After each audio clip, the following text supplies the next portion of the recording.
Notre rubrique en direct des tribunaux vous présente des cas concrets de conducteurs poursuivis pour des infractions routières et venus se défendre seuls ou avec leur avocat au tribunal.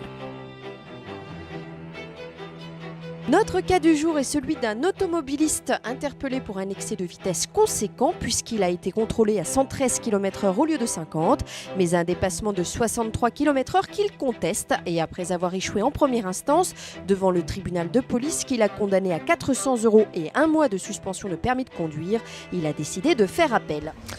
Oui, effectivement, nous avions un problème dans ce dossier puisque il était mentionné que la DRIR Le Mans était réputée avoir réalisé le contrôle, la vérification annuelle, et en réalité, en recherchant les textes applicables, on s'est aperçu que la DRIR Le Mans avait disparu au 1er janvier 2009 et surabondamment, effectivement, la DRIR Le Mans ne faisait plus partie à l'époque, c'est-à-dire en juillet 2010, à date de vérification annuelle, juillet 2010, des différents organismes qui sont aujourd'hui habilités de façon exhaustive par une décision ministérielle pour réaliser cette vérification annuelle.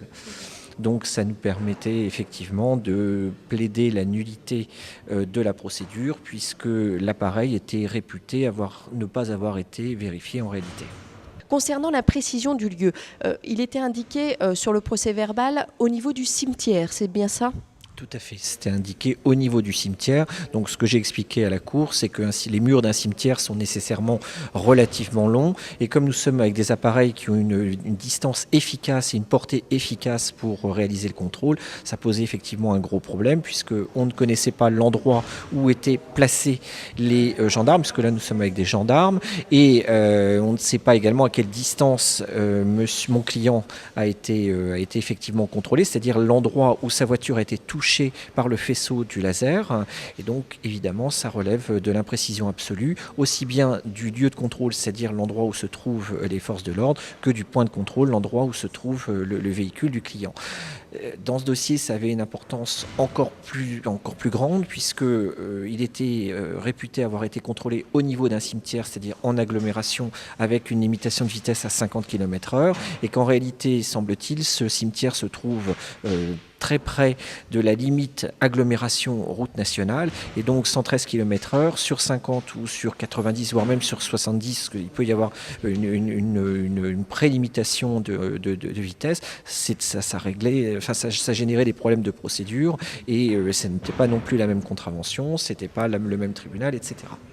Très bien, je vous remercie.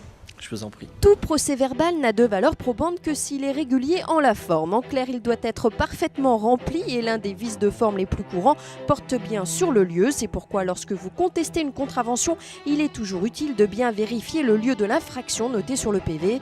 Par exemple, s'il y a simplement mentionné une route sans point précis, cela peut suffire à l'emporter devant le tribunal.